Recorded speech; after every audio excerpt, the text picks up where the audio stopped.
Hi, my name is Zachary Costanzo, and I am giving you a short presentation on my integrated business communications class and what we have done this semester. And so, like I said, this will be my introduction. I am Zachary Costanzo, and I am from Jefferson, New Jersey. So, I'm a northerner.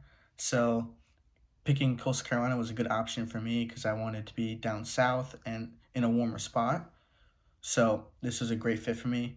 I am a business student. I'm a business management major. I am also in the professional golf management business program. So I am very associated with the businesses here at Coastal Carolina, and I love the school and how great of a fit it is for me.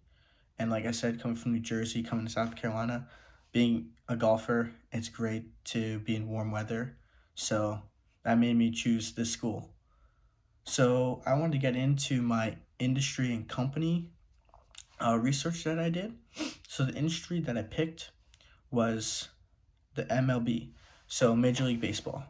This is a huge industry, and baseball itself is a huge industry with a lot of athletes. And with that being said, MLB, Major League Baseball Association, they have no salary cap for their players for teams to sign.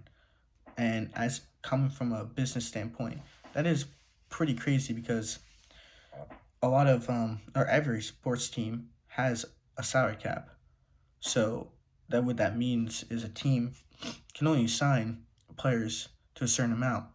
So they can't have an overpowering team. So it keeps the league even.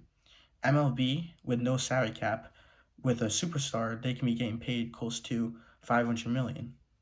Like one player, Mike Trout, for instance, he's getting paid 500 million, where in the NBA or in NFL, you're getting paid, superstars getting paid 120 million or less, which obviously is still great, but that is a huge difference. You can see and visually see the huge difference. And, they're also a sports team. It just goes to show how MLB is very substantial and a bigger industry than most sports or even any sport in America.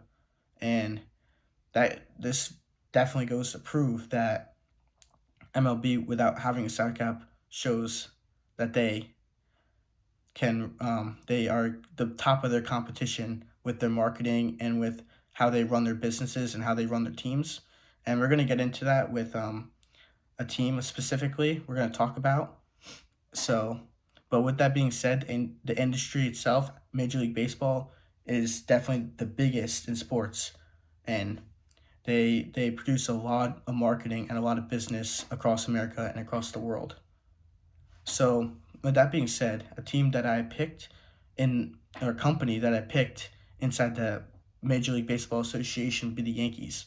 For me, personally, growing up in New Jersey, I was a Yankees fan, so I went to a lot of Yankees games, but I didn't know like a lot behind the business. So being now researching it and looking at the Yankees as a business standpoint, they do a lot of marketing. And being in the city of New York and being in the Bronx, they have so many people in the city who are growing up as Yankees fans. So they're able to market to everyone in the city, and the rivals, the Mets, they are fight against them.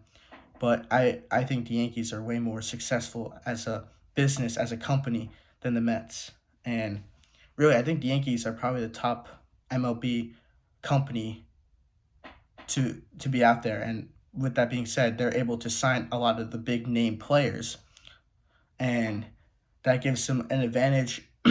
That gives an advantage over any of the other MLB teams. So that's where you see it being different than the NBA or the NFL, because with those sports, with a salary cap, you have everything's more balanced.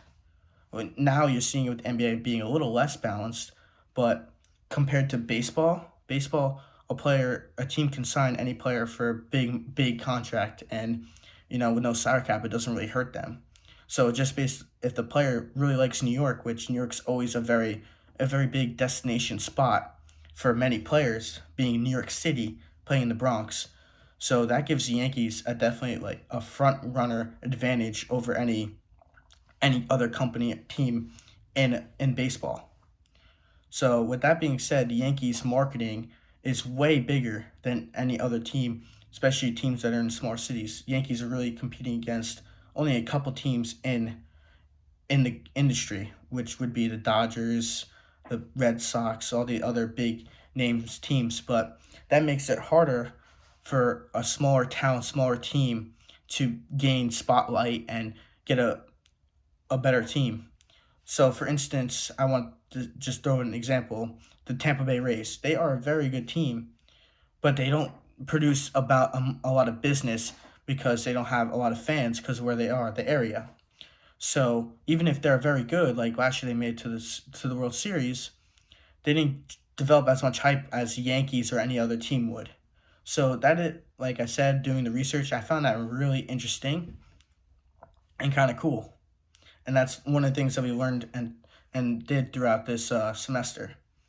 So the next thing I want to talk about was my professional interview, and I was able to talk to a head golf professional in New Jersey, and this was really cool because that is something I want to do in the future. And being in the PGM program, I was able to talk a lot about the business standpoint of golf and being able to talk how he runs his business and how he runs his golf course basically because he's a head professional, but he's also the he runs the shop, so he's organizing all the finances, the how he gets new products out, how he markets them, and how he sells them. So it's cool to talk to someone about that, and especially it is something I really want to do in the future. So it's a great thing to see and and interview someone that's doing that now and it's been doing that for 30 years. So I had the pleasure of doing that this semester. So with that being said, I want to wrap things up and say some of the goals that I